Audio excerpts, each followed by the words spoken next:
Bonjour à toutes et à tous. Merci d'être là aujourd'hui. Je voudrais d'abord souligner, bon, je suis très mauvais en prénom, et Xavier il m'a dit qu'il faut citer tout le monde. Donc, je voudrais souligner, remercier les organisateurs, les 4 organisateurs de DevMTL, donc Cassandre Pochet, Frédéric Lhomme, Nicolas Carlo et Xavier Bouclet. Donc, je les remercie parce que c'est vraiment chouette, hein. Donc, c'est un truc communautaire. C'est né de leurs idées, puis ça essaie de faire émerger à travers plusieurs meet-up quelque chose qui fédère un peu tout ça. Donc moi, je trouve ça cool. Alors, peut-être une question pour sonder un peu la salle. Qui est développeur dans la salle? Juste pour avoir un peu... Ouais, ok, alors, il y a tous développeurs. C'est bon. Toi aussi. Bienvenue, rentre. Qui a fait un projet de Generative AI perso? Ah, quand même. Ok, cool. Et au niveau professionnel? Un peu moins. Hein, c'est cool. Qui a déjà fait un chatbot? Ok, c'est bon. Bon, bah, ok. Alors, on va y aller. Je vais me présenter un petit peu quand même. Donc, moi, je suis Farid Bellamèche. Je suis en fait co-organisateur et fondateur du groupe Generative AI Montréal, qui est né en mars dernier. Donc, c'est tout nouveau. Mais on a quand même déjà 600 membres. Donc, si vous voulez, si vous êtes intéressé, on fait des talks à peu près tous les mois. On essaye, mais bon, en fonction des disponibilités des speakers et des hosts. Si vous êtes intéressé, n'hésitez pas à scanner le code QR et de venir à nos meet-ups, faire des talks. Ou si votre compagnie peut hoster un meet-up aussi, on est toujours à la recherche de hosts. Donc, moi, Farid Bellamèche, je suis développeur. D'abord Java, après ensuite un peu plus Python. Je suis DevOps, Cloud. J'étais un peu architecte quelques semaines, architecte plateforme. Puis actuellement, là, je suis leader d'une équipe de AI, de Generative AI, dans une firme de conseil. Et je suis passionné de Generative AI. C'est surtout ça, c'est pour ça que je suis là aujourd'hui. Puis je vais essayer de vous transmettre un peu ma passion pour le sujet. Alors, ça sera peut-être que tout le monde le sait, mais je vais quand même partir sur une définition, expliquer un peu ce que c'est qu'un large language model. Donc, c'est vraiment la base de la vague de Generative AI qu'on a depuis novembre 2022. Donc, c'est un large. Donc, l'AI, ça existe depuis très longtemps, mais là, at scale, à cette échelle-là, c'est vraiment depuis qu'il en fait, il y a eu une découverte par Google. Il y a un papier qui s'appelle Attention is all what you need, 2017, je crois, plus ou moins. Depuis l'avènement des Transformers, qui est une nouvelle architecture, ça a permis de scaler ces large language models pour qu'ils soient capables de bien comprendre en fait le sens plus large d'un contexte. Donc avant, on avait des modèles, d'autres types de modèles de langage, mais ils étaient capables de comprendre qu'un sens réduit, ils ne scalaient pas bien. Je ne veux pas rentrer dans le détail de l'architecture, mais cette architecture-là fait en sorte que le mécanisme d'attention en fait, a permis d'agrandir le contexte de compréhension. Puis on le sait que dans la langue anglaise, française, dans les langages, souvent la fin de la phrase est très aussi importante que le début. Donc c'est vraiment important de comprendre un contexte plus large. Donc c'est ça qui a fait que, en plus les avancées GPU plus les données. Donc ces trois éléments ensemble, toutes les recherches qui ont été faites dans les IRA, ont fait en sorte que ces large langages-là ont pu émerger.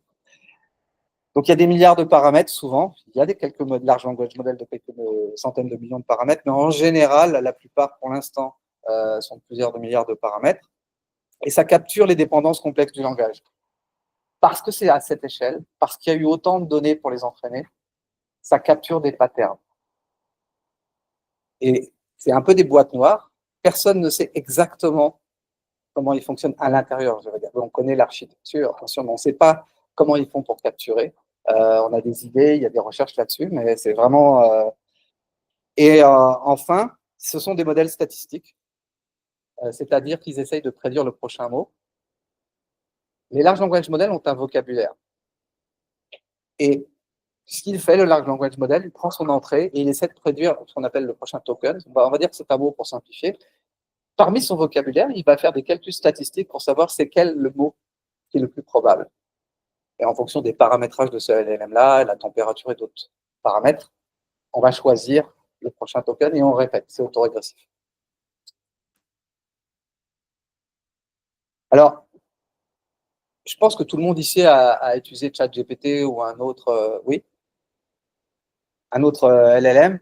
Donc, la façon la plus naturelle, et c'est pour ça que c'est si populaire, c'est de les prompter. Donc, on interroge le modèle, on pose une question, on lui donne des données, il nous répond quelque chose. Là, je n'ai pas sorti toutes les techniques de prompting, mais on parle de zero-shot learning quand on lui pose une question et on ne lui donne pas plus de contexte que la question qu'on lui donne. On parle de few-shot learning quand on lui pose une question et on lui donne quelques exemples de la réponse, du type de réponse qu'on veut avoir. Après, il y a d'autres techniques comme le chain of thought pour lui demander de raisonner étape par étape, etc. L'objectif là, ce n'est pas un cours de prompting, mais donc ça, c'est la première façon de l'utiliser. C'est la façon que tout le monde l'utilise, enfin, tous ceux qui utilisent VLM aujourd'hui, c'est la façon générale. On peut aussi les spécialiser, les fine-tune sur des cas spécifiques. On peut leur apprendre des nouveaux skills, on peut leur les fine-tune pour qu'ils soient meilleurs à répondre de manière plus améliorer en fait la manière dont ils répondent, leur prédictibilité. J'en parlerai pas aujourd'hui. Et il y a une autre manière de les utiliser, c'est d'utiliser à travers un pattern dit RAG, Retrieval Augmented Generation. Donc là, on utilise le LLM pour sa capacité à comprendre le langage et on va essayer de grounder au maximum sur notre base de données. On va utiliser ce qu'ils appellent des vecteurs database. Et on va exploiter le LLM et les propriétés dont je vais parler plus tard d'embedding pour mettre tout ça ensemble. Ça va ?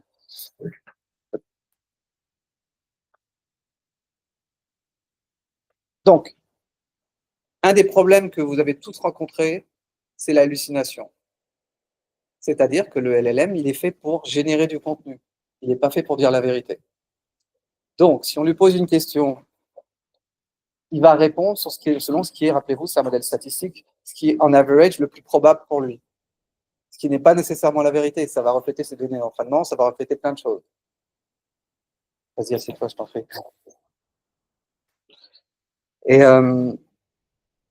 ce problème-là, on l'appelle l'hallucination parce que nous, quand on utilise ce LLM, on s'attend à ce que quand on lui pose une question, bah, il ne répond pas à côté ou qu'il n'imagine pas n'importe quoi. Et c'est vraiment, il est très fort. Hein. Il est la première fois que j'ai constaté ce phénomène-là, je me suis dit, waouh, il dit ça avec une grande certitude et c'est vraiment une grosse hallucination. Il a vraiment, il est allé loin. Donc, une des solutions pour adresser ce problème, c'est le pattern de RAG, Retrieval Augmented Generation. Donc, on va prendre un prompt, on va lui poser une question au LLM, mais on ne va pas lui poser directement.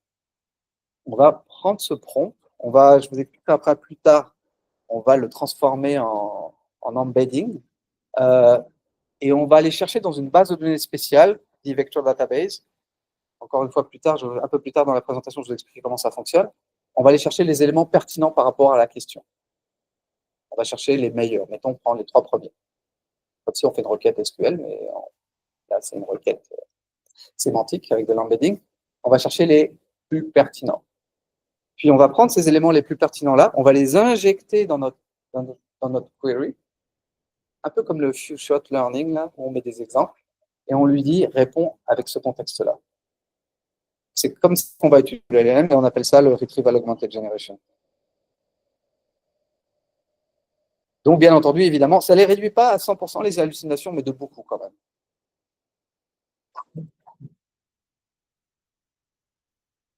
Donc, mettons que j'ai ma base de données, là, un petit fichier texte, faridrag.txt. Le processus pour aller faire cette recherche sémantique, c'est que je vais aller prendre mes documents, je vais aller les découper j'utilise un framework qui s'appelle LangChain. Je vais aller les embedder, donc j'utilise un modèle, par exemple celui d'OpenAI pour aller les embedder. Ça veut dire quoi? Ça veut dire que je prends mon texte et que je le transforme en un espace vectoriel à beaucoup de dimensions. Et c'est ça qu'on va conserver dans la base de données vectorielle. On ne va pas stocker du texte comme d'habitude, des dates, des chiffres. On va stocker des vecteurs. Je vais faire la même chose avec la question que je pose, puis je vais l'embedder aussi. Et à la fin, en fait, on va rechercher, on va pas faire une recherche par mots-clés, on va faire une recherche par proximité sémantique des embeddings. Il y a des fonctions mathématiques, il y en a plusieurs, il y a le cosine similarity, mais il y en a d'autres. Ça va?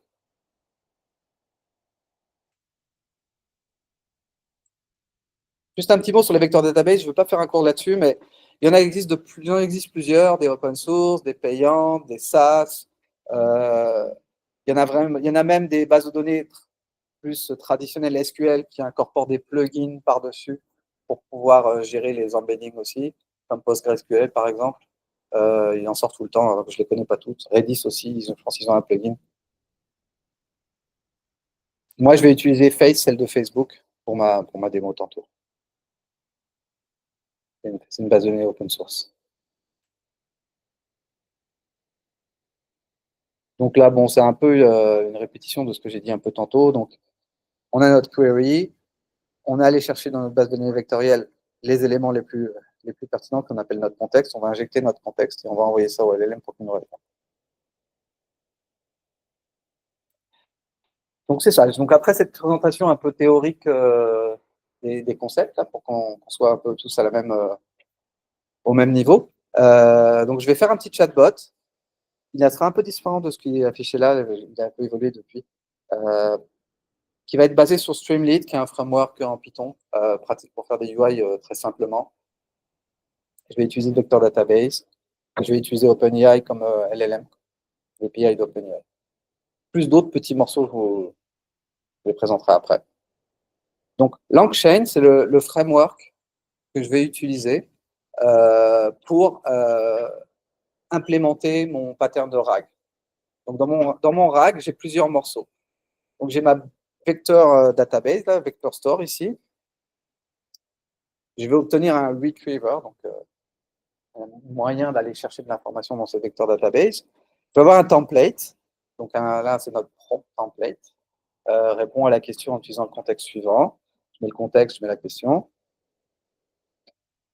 Et je vais avoir un LLM. Là, c'est OpenAI. Puis je vais bâtir une chain. Donc, ça va cacher un peu si vous voulez, la séquence d'appel.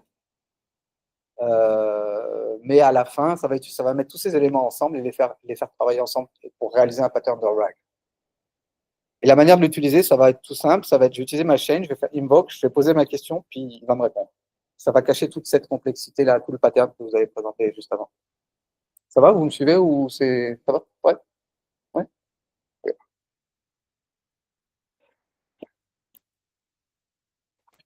Je vais juste vérifier. OK. Ouais. Est-ce qu'il y a besoin pour générer de la chaîne, il y a besoin de communiquer avec OpenAI? Oui, oui, oui. Donc là, mon LLM, là, c'est lui. Chat OpenAI. Donc lui, cet objet-là, je l'initialise quelque part, il est dans les variables d'environnement, il y a une API key. Et ben, ça va être l'appel à mon LLM. Ça va être l'abstraction à l'appel à mon LLM. Et donc avec LangChain, on voit bien si on devait tout écrire, il y aurait beaucoup plus de lignes de code là, parce que donc c'est en ça qui permet ce framework-là permet de cacher un petit peu. Ouais. Et la transformation document en MBI, qu'est-ce que c'est ça en fait? Une bonne question, je vais le montrer quand je présenterai le code tout à l'heure. Et j'en ai pas parlé, mais effectivement, il faut la remplir la base de données. Donc oui, je vous montrerai ça un petit peu. Ouais. Quelles sont les limites pratiques d'entendre des contextes? Parce que c'est pas au courant qu'on mettait tous les contextes dans le prompt en réalité. Donc, Exactement. À quelle longueur? C'est ça. Voilà, exactement. Donc, on essaye de. Pourquoi on a ces patterns-là? Parce qu'on pourrait se dire, ouais, bon, bah, je vais mettre tout mon document dans le contexte, puis ça règle le problème. Pourquoi m'emmerder, pardon, à mettre toute cette techno en place? Parce que justement, les transformers, c'est magnifique, mais il y a toujours un contexte maximum. Et en plus, c'est quadratique la manière dont ça explose en termes de besoins mémoire. Donc, justement, pour éviter de tout mettre dans notre contexte, on va utiliser une vector database pour aller faire des recherches à l'avance, pour prendre les éléments qui nous semblent les plus pertinents. Et le semble, là c'est pas facile.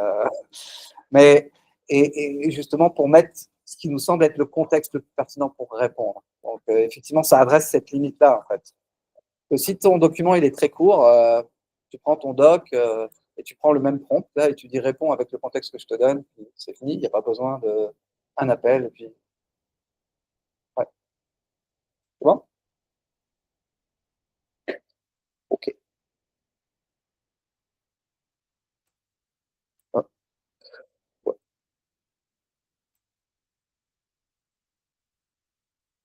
Moi, je vais rajouter un petit truc par-dessus pour m'amuser.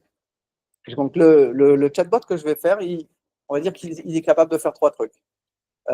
Soit il répond à la question en utilisant le pattern du RAG, je rentrerai dans le détail après, mais ce que je vous ai présenté un petit peu. Soit il va appeler un serveur d'image ComfyUI avec un modèle FluxDev avec un petit fine-tuning, on va s'amuser, pour générer des images. Soit il va faire un Google Search. Donc je vais utiliser une petite librairie, Semantic Router, qui va utiliser les mêmes propriétés d'embedding en fait. Je vais créer des routes. Donc, les routes, c'est les outils que je vais utiliser. Je vais créer une route pour, par exemple, conférence. Donc là, mon RAG, il répond sur les questions sur la conférence. Donc, quand j'ai créé une route pour conférence, j'ai donné du contexte un peu par rapport à la conférence. Ou une route pour générer des images. Bon, là, j'ai mis certains mots. Donc, je m'attends à ce que si dans mon prompt, il y a quelque chose qui est proche de ces mots-là, il va générer une image. Ou s'il ne trouve rien, il va utiliser Google Search. Donc j'utilise une librairie de plus. Puis, voilà, on le voit ici. Là, donc, ça, c'est la définition. Et ça repose sur le même modèle d'embedding que ma vector database, d'ailleurs. Ça aurait pu être un autre modèle ici, mais donc c'est un modèle assez léger, en fait. Ça a aussi un avantage d'avoir ça en termes de latence, c'est parce que avant d'aller frapper mon LLM qui a une latence plus grande, c'est un modèle plus gros, bah, je veux m'assurer que la requête qui lui est faite, elle a du sens, ou elle doit être routée à ce LLM, ou est-ce qu'il y a un autre outil qui est mieux positionné pour répondre à cette question. Donc ici, la manière de l'utiliser, c'est que, vous voyez, là, j'ai mon routeur sémantique, puis je lui pose la question, et puis lui, il va déterminer la route, et en fonction de la route, c'est de l'algorithmique classique, qui fait ou switch, comme vous voulez. Vous voyez, donc, ça, c'est avant de frapper le LLM.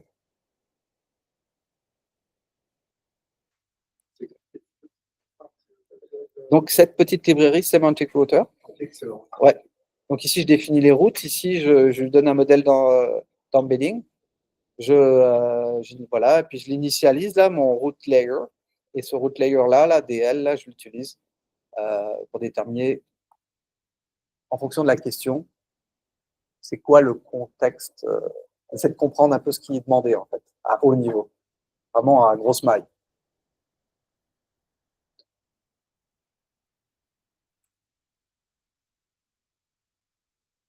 Alors, j'avais une version de cette présentation l'année dernière, je pense déjà.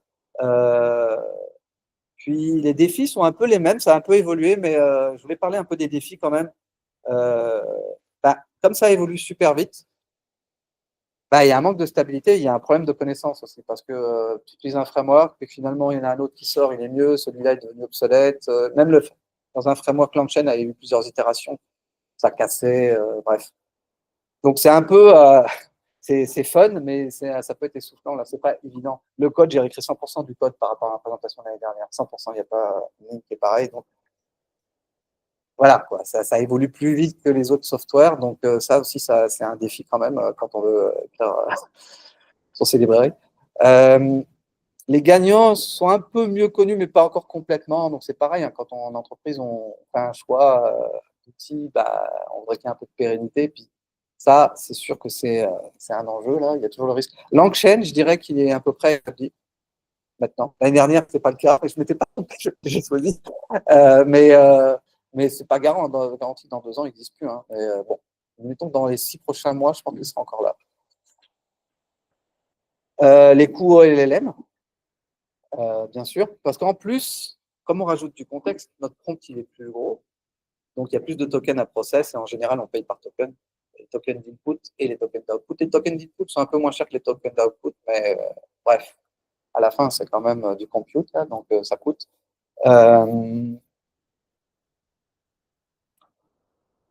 Les modèles, ils évoluent vite aussi. Donc, quand on base notre outil sur un modèle et puis qu'il évolue énormément, peut-être son comportement va changer, peut-être que le fournisseur va faire faillite. Si c'est un modèle open source, c'est pareil, ils évoluent vite aussi. Bon, ben justement, la route sémantique, moi j'avais trouvé ça, bon, ça vaut ce que ça vaut, mais j'avais trouvé ça intéressant pour réduire les coûts parce que la route sémantique qui utilise de l'embedding qui coûte pas cher et qui peut tourner sur du CPU, ouais, c'est ça, on n'a pas besoin de GPU, ben, ça permet d'éviter certains appels, par exemple. Alors, après, bien entendu, quand on utilise des modèles de type API SaaS, là, ben, on envoie des données chez OpenAI. On les envoie chez Anthropic, on les envoie sur notre fournisseur de LLM. Donc, ça peut poser des problèmes de data privacy. La chance qu'on a, c'est que les modèles open source aujourd'hui, il y en a beaucoup. Et c'est des alternatives intéressantes. Donc, moi, ce que j'ai constaté, c'est que c'est génial de faire des prototypes avec, pour aller vite, avec des API. Donc, de commencer avec des API, et puis pas des données sensibles. Puis, éventuellement, sur des cas plus pointus, ou d'aller switcher vers un LLM de la bonne taille. Donc, en plus, ça fait une optimisation euh, des ressources. Alors, le chatbot que je vais vous présenter, si vous voulez accéder au code, j'ai un code QR pour le scanner. C'est un petit, c'est sans prétention, hein, mais c'est juste éducatif. Donc, c'est ça. Donc, je vais avoir ma requête qui est le user input. Puis, je vais avoir mon fameux routeur sémantique.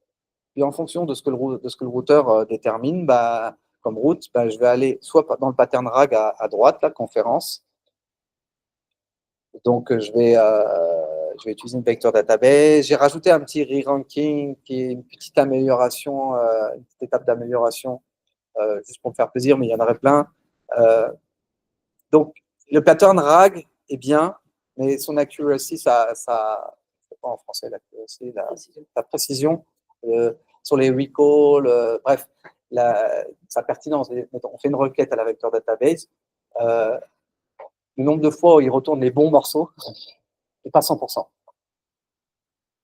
Ça varie. Ça varie comment les données ont été injectées, ça varie, etc. Donc, il y a plein de petites techniques pour essayer d'améliorer ça. Et là, j'en ai implémenté une, mais il y en a d'autres qui s'appelle le re-ranking. C'est-à-dire que quand j'appelle ma vector database, je lui demande, par exemple, de me retourner 4 meilleurs résultats, enfin les 4 les plus pertinents selon son algorithme de recherche sémantique. Je vais les repasser dans un autre modèle, ces 4 résultats, pour aller les réordonner. Peut-être que le premier résultat qui m'a sorti, c'est moins pertinent que le deuxième ou le troisième. Donc là, pour faciliter encore une fois la tâche au LLM, et puis ça me permet aussi de réduire, de prendre un plus grand nombre peut-être de top résultats de ma vector database et de les réduire au R1. Donc bon, j'ai rajouté une petite étape là-dessus, puis après ça répond. Ou on détermine que c'est une image qu'on veut générer. Bon, bah là, j'ai pas besoin de mon RAG, j'ai pas besoin de mon LLM, je vais utiliser mon image serveur, mon compte UI serveur avec FluxDev, et mon petit fine-tuning sur mes photos. Ou bah là, je vais faire un Google Search. J'utilise un tool. J'enregistre un tool dans LangChain, puis je vais utiliser le tool Search. Bon, bah là, c'est les trois routes. Là, bon.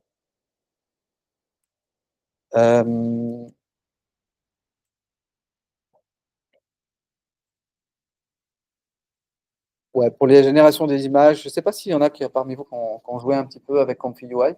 Ça vous dit quelque chose? Non? C'est vraiment cool.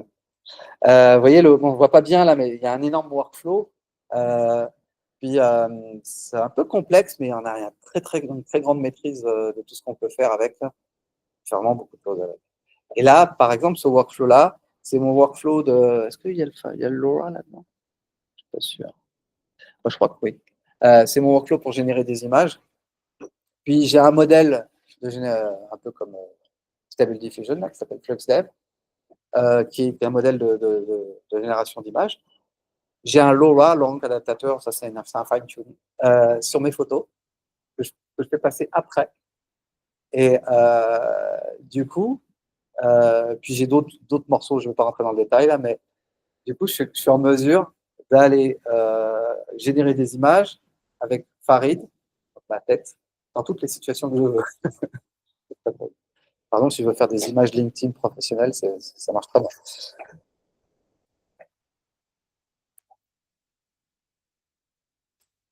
Voilà. Est-ce que vous avez des questions pour l'instant? So far, so good? Non, pas de questions? Ok. Je vais probablement, Xavier participera sûrement aussi. J'évalue, il y a deux choses. Il y a une newsletter que j'aimerais démarrer. Donc, si vous êtes intéressé, vous pouvez scanner ce code QR. Ça amène sur un Google Form. Puis, j'aimerais aussi valider l'intérêt pour des workshops. Puis, j'ai mis plein d'exemples de sujets dans le Google Form là. Donc, s'il y a des sujets qui sont d'intérêt pour vous, il y aura principalement en entreprise là.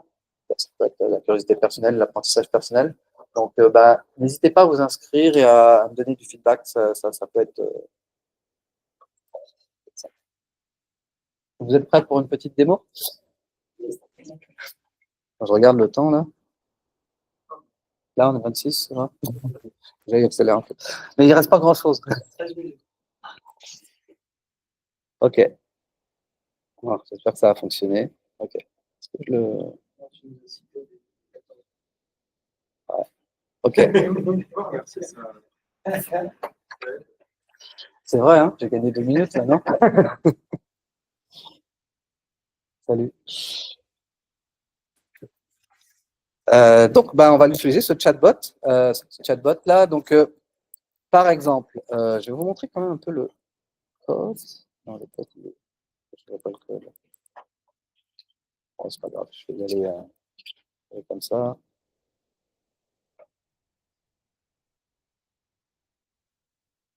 Donc, ça c'est gros là, peut-être que je peux zoomer un peu. C'est bon là ou c'est bon? C'est bon là? Vous arrivez à lire au fond? Ouais, c'est bon. Ouais. Donc là, j'ai mes 3 routes, là, je vous les ai montrées tantôt, mais juste pour vous les remontrer. Donc, si par exemple, je commence à parler de DevMTL, de conférences et de champignons, par rapport aux hallucinations, savoir c'est quoi mes champignons préférés, ouais, non, c'est bon. Il va normalement essayer d'aller vers le RAG. Donc, il va aller dans ma petite base de données personnelle. Il va aller chercher les morceaux les plus pertinents, puis il va répondre avec ça. Si on parle d'image, génération Farid, etc., on va essayer d'aller vers l'image serveur. Sinon, ça va aller sur le Google Search. Ouais. Donc, ce qu'il fait, c'est qu'il prend la question, un embedding. Le embedding. Ouais. Après ça, ça compare avec un embedding déjà fait sur les routes. Sur les différentes routes. Et là, il décide basé sur des embeddings et fait. Ouais, c'est ça. Ouais, exact. Et le modèle d'embedding, est-ce que tu peux choisir le modèle d'embedding que tu veux utiliser pour les deux cas? Ouais, ça peut être 2 modèles différents d'ailleurs, parce que la route, elle est autonome, c'est avant le LLM et avant le RAG. Donc, tu peux avoir un modèle d'embedding spécial pour ta route, puis un autre pour ton RAG. Donc, allez, on y va. J'espère que ça va marcher.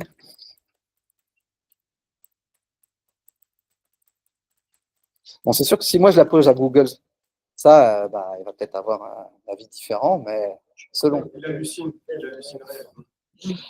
Mais il hallucinerait, c'est ça. Mais là, pour l'empêcher d'halluciner, pour le ramener à la réalité. Donc là, j'ai mis, bien entendu, dans mon fichier que la meilleure conf du monde, c'était /dev/mtl 2024, fondée organisée par Xavier Bouclet. Et c'est bon, je ne refais pas toute la liste par les 4 co-fondateurs. Donc voilà. Donc, et puis ici, j'ai mes références. Vous voyez, ça, c'est les morceaux qu'il a extraits. Et donc, il va inclure ça dans le prompt, les 3 là. Puis, il va répondre sur cette base-là. Donc là, on voit bien quand même que bah, le premier, c'est bien, il apparaît en premier, ce qui est un bon signe. Donc là, et dans le premier chunk, pardon, c'est là qu'on a l'information qui nous permet de répondre à la question. Je pense que mon re-ranking a peut-être aidé pour le faire apparaître plus haut. Donc, les références sont dans l'ordre après, Les références sont dans l'ordre après le re-rank. faudrait que, ben, je peux regarder, on peut, pour être sûr, Langsmith, j'ai un petit debugger là. Langsmith. J'utilise Langsmith, je ne sais pas si vous connaissez. On va aller voir. Langsmith, 10 minutes. Oh, ça va, non, mais je suis large. Merci. Langsmith, c'est pratique. En plus, il est bien intégré à LangChain, mais on peut l'utiliser en dehors de LangChain. C'est que je vais envoyer tous mes calls à mes outils, à mes LLM, etc., dans une sorte de debugger. Et puis là, maintenant, je vais pouvoir débugger un peu plus ce qui se passe. Donc là, par exemple, quand j'ai fait ma query, je vois que... Alors, attends. Ici, est-ce que c'est celui... Non, c'est celui-là. Ouais. Il est d'abord allé dans mon vector store et il a retenu 4 chunks. Il était bien positionné. Donc, ça répond à la question avant le re-ranking. Il était bien positionné. Le premier chunk était le plus pertinent. Puis un autre chunk ici, un autre chunk et un autre chunk. Et ensuite à ça, mon re-ranking, j'avais plus que 3 chunks. Obviously, heureusement, les meilleurs sont là. Mais déjà, ça a un intérêt parce que je réduis la taille de mon contexte, donc de ma consommation. Je réduis la latence aussi, parce que j'envoie moins d'informations. Puis à la fin, ça donne ça. Ça donne l'appel à mon LLM. Vous voyez, on voit mon prompt template, répond à la question de manière succincte en utilisant le contexte suivant. Si la question est en anglais, répond en anglais. Et puis là, je mets mes contextes. Voilà. La question, elle est là. Quelle est la meilleure conférence du monde? Réponse avec référence. Donc, voilà. C'est ça qu'il envoie au LLM. Bon. Maintenant, si je lui demande, Farid, alors, avec Xavier, il avait des drôles d'idées. Il m'a fait générer un prompt Farid en tutu, même par Rose. Et je ne vais pas prendre ce risque aujourd'hui devant vous parce que des fois, le modèle d'image n'interprète pas bien et ça n'a pas généré Farid en tutu du tout. J'avais pas des habits roses, j'avais pas d'habits en haut. Donc, je vous épargnerai ça. Je vais prendre un truc moins risqué. Mettons là de Farid devant les pyramides. En tutu. Ah. Moi, je fais un vote avant, hein, parce que je vous fais signer une décharge. Je ne génère pas des images.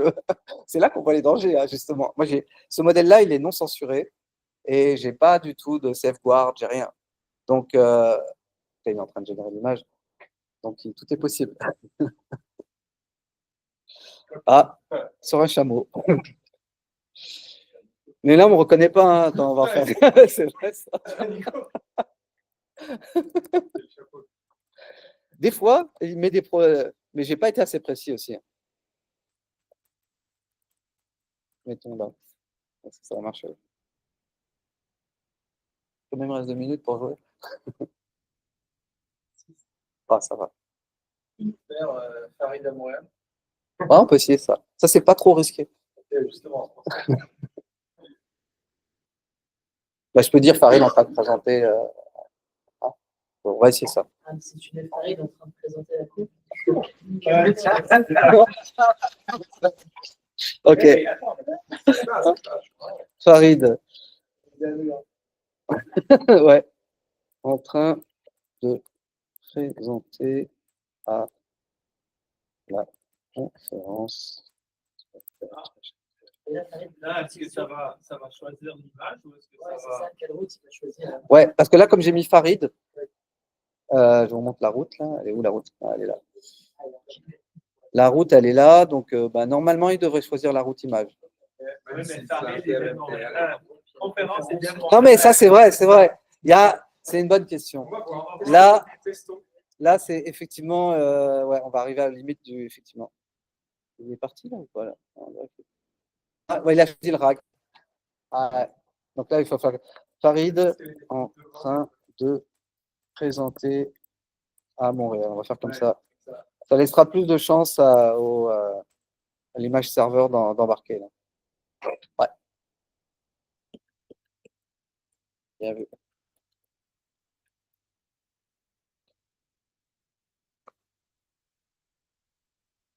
Donc c'est possible ça, parce que j'ai fine-tuné, parce que Farid ne connaît pas là, le modèle d'image, le Lux Dev. Donc c'est pas très compliqué, là, on prend une dizaine de photos. Ah, ça n'a rien à voir. Il y a toujours des risques, je vous l'ai dit. C'est une présentation. Donc, bon, allez, on cache cette image. Non, mais c'est une non, mais par contre, dans une des images d'entraînement, j'ai mis moi avec mes deux filles. Donc, non, c'est pas mes deux filles. Mais c'est pas complètement fou qu'ils me ressortent cette image-là.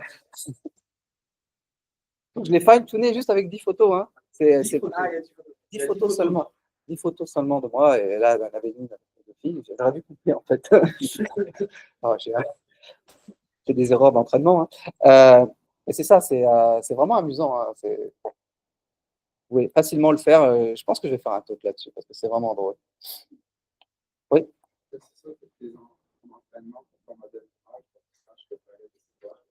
C'est ça, il y a un espace sémantique.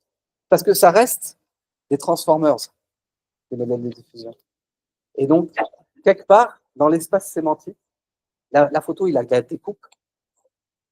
Lui, il la met dans l'espace sémantique. Puis Farid aussi est dans l'espace sémantique et il est proche. Donc, s'il voit Farid, il sait, c'est ces morceaux d'image, entre guillemets, là, c'est ça très gros, là, qu'il faut aller chercher. Donc, il est capable d'aller chercher mon visage avec mon prénom. C'est pas stocké dans la BD. Non, ça, j'ai fait un fine-tuning du modèle. Donc, un fine-tuning, c'est mon gros modèle de diffusion. Puis, j'ai pris certaines couches superficielles, certaines couches, dans le low rank adapter, je ne vais pas rentrer dans le détail, mais j'ai rentraîné certainement certains paramètres, je pense que 1 ou 2 millions, je ne me rappelle plus, sur 11 milliards. Et du coup, il est quand même capable de capturer. Vous avez une autre question là-bas? C'est qu'en fait, quand tu l'as fine-tuné, ouais. Est-ce que sur la photo avec les filles, tu l'as dit que c'était seulement Farid? Ou tu l'as dit qu'il y avait Farid et ses filles? Non, j'ai mis Farid, ouais. C'est moi qui ai fait une erreur. J'ai fait une erreur dans mon training, dataset. Il n'était pas d'assez bonne qualité. J'ai fait ça vite fait, hein, pas data scientist, mais oui.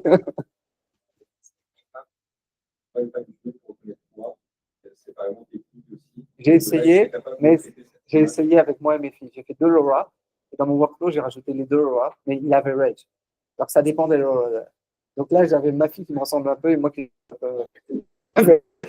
J'ai des photos qui sont pas mal, mais oui, je pense que c'est à peu près fini là.